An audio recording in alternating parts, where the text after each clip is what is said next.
I want to have a look at the golf tracker at bookiebashing.net, which is here under trackers. So we look at the EV in every PGA and DP World Tour event. Each event would be listed here. This week we see the PGA Honda Classic 2022, 146 players starting on Thursday, tomorrow 11:50 a.m. If there was a DP World Tour event, it would appear here. The one in India this week actually got cancelled. So there's only one event this week. And if we find value in any women's event or Asian Tour event, it would appear here as well. So just the one event to look at this week. If we click on the tournament, we are presented with a table of players in the Honda Classic 2022. So what we do at Bookie Bashing, we estimate the probability of each player winning, finishing first, and then the exact probability of finishing second, the exact of finishing third, fourth, fifth, sixth, seventh, eighth, ninth, 10th. And then we compare those probabilities against the back odds available at the bookmaker in real time and the terms on offer.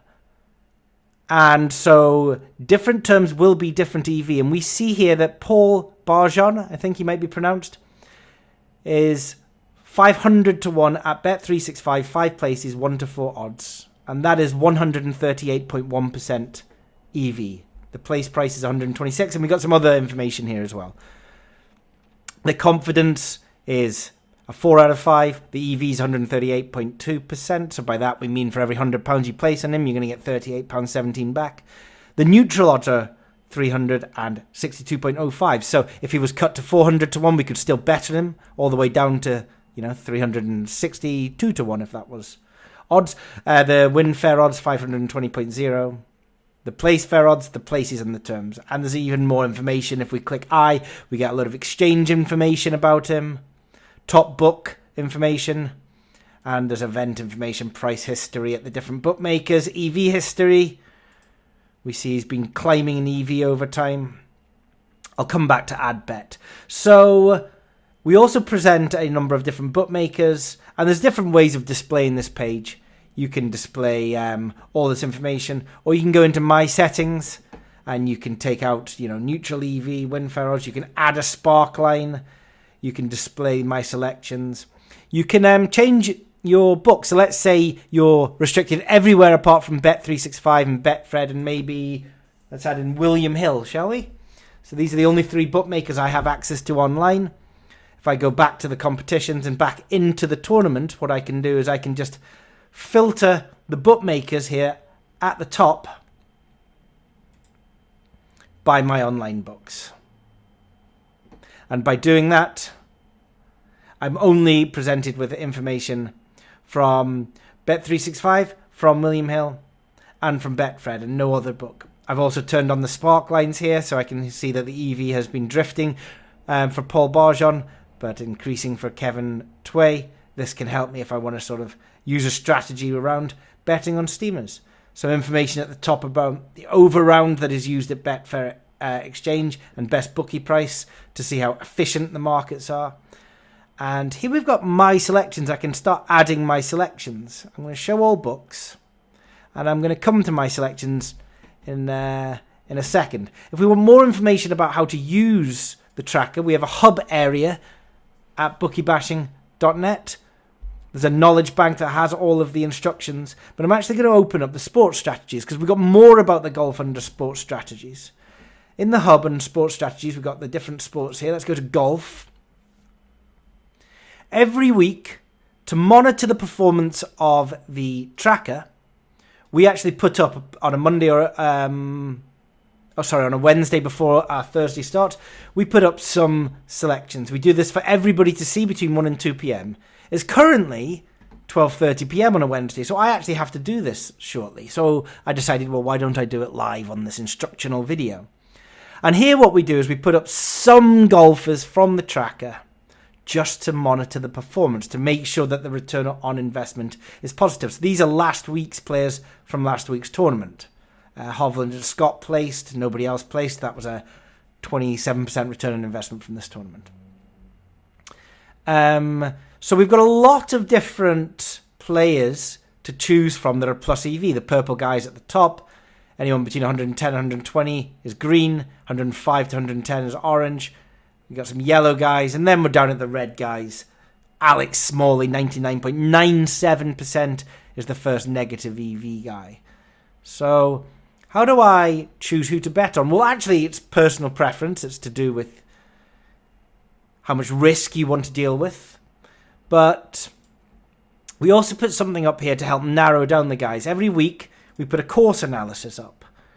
In the course analysis for the Honda Classic, what we do is we look at the particular course that the event is going to be at, and we identify some metrics that historically have been able to trend who the winner will be. Here we see driving accuracy, recent birdies, and greens in regulation have historically told us that these metrics will identify the winner. We rank everyone in the field, and we see what is known in portfolio theory as an efficiency frontier. Golfers who you can't get anyone at a better price and are scoring really highly. And we see, Sungjae Im, Mito Pereira. This graph in itself won't give us people to bet on. If Lucas Glover is 10 to 1 at the bookmaker, that's simply not a good enough price. So we still need to use the golf tracker to find the plus EV guys, but it will help narrow the field. We see people like Chad Ramey, Austin Smotherman. If I go back to the tracker, having looked at that graph, I see some of these purple guys at the top. I see Austin Smotherman, right up here, 150 to 1. So I might decide, okay, well, I'd identified that guy, so let's bet on him, right? So I'm going to add him. And now I've got a little game to play. So I want to get a mixture of the high EV guys. So here's Julian at 250 to 1. Let's add him. But I don't just want high EV guys, because the real, the outsiders tend to be the high EV. I mean, there's nothing wrong with getting 10 guys at 100 to 1. They've all got 1% probability, so that's 10% of the field. But I might prefer to have one guy at 10 to 1. There's something in that factoring. So who else in purple might I want? Well, these 300 to 1, 500 to 1. I like to bet around 8 to 9 players a week. Stuart Sink is 110 to 1, so let's have him. And, I'm looking at this between 1 and 2 p.m. You could be looking at it between 7 and 8 p.m. If you are, don't use the static results we've put down, because this tracker will change. You want the most up-to-date information. And it doesn't matter if I picked the winner, Stuart Sink, and you don't. You pick someone else because Stuart Sink, was less EV tonight. Because over time, it will even itself out and we'll have the same return on investment. One week I'll pick the winner and you won't. The next you'll pick the winner and I won't. And it doesn't matter really what time you look at the tracker. I set it at 1 to 2 p.m. on a Wednesday, but I really could be looking at it anytime. Again, you could have 20 guys. I'm going to have 8 to 9 guys. It's just my preference. I'm going to have some lower odd guys that I'm going to add in now. So I see Charles Howell is double digits, so let's add Charles. Who else can we see here? We've got Jonathan Vegas here, 45 to 1. That's pretty decent. So I'm just kind of making up some stakes for now.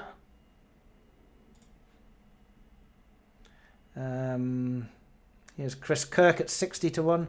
So let's see how we're doing in terms of field coverage. Oops, that's a bit much on Chris Kirk. So I've added in a few guys now. If I go to my selections, you'll see I've actually added in 6 guys. With the stakes I've put in, I've maybe got about a tenner's worth of EV there.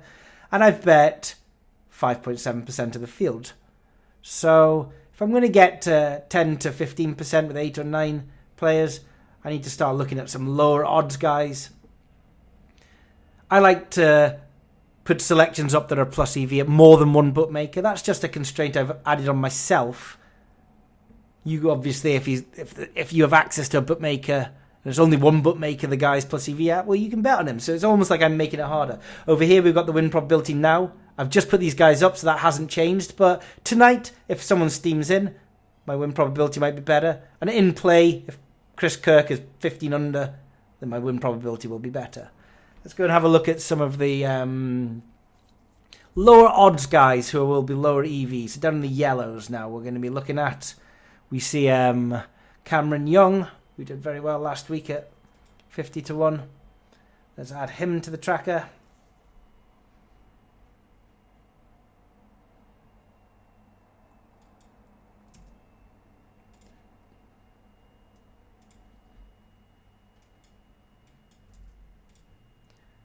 Let's add CT Span at 70 to 1. I could add Horschel. As I say, he's only plus EV at William Hill. So in terms of my benchmarking, I can't really add him. But you could have him. And maybe one more. Can we see anyone else? Again, Oosthuizen would be good, but only plus EV at William Hill. Can't really see anyone else. But it's just a case of sort of getting familiar with who's plus EV at any particular time. Lucas Herbert, missed him at 60 to 1. Let's add Lucas in as maybe the last guy. So how much have I covered now? If I scroll up to my selections, I see I've got I've got 9 players. I've covered 9.9% of the field. Okay, I want to cover 10%, but whatever. 0.1 off. Looks like I'm happy with these guys. So I'll put these up on Bookie Bashing this week and track these as the monitored players on the golf options this week. In the hub here, we have a historical results page. We've been betting on golf since 2016. Since 2019, we started putting up these players before the event started every week. We started with a £1,000 bankroll. We're now up to just under £10,000 in our bankroll. All of our results are here. The breakdown of the results of the different years and the different tours are in this table. We're running at about 37.8% return on investment with a £1,000 bankroll, now £9,248.46. We also monitor at the exchange under the theory that the tracker is highlighting smart money, syndicated money. When they identify a golfer as plus EV, when all the big tipsters do around the world, they rise up in EV in our tracker. For that reason, I bet win only on the exchange. I put all the results up on this spreadsheet here. 1,700 bets, 48.7% return on investment, betting win only on the exchange. All of our results here are independently proofed by the Smart Betting Club, who also take the pre-event selections and have done for many years, and they publish the results over there. And they've even got a video of themselves independently using the tracker, making some money. So all of the tools and trackers that we have are available to all members under one monthly subscription.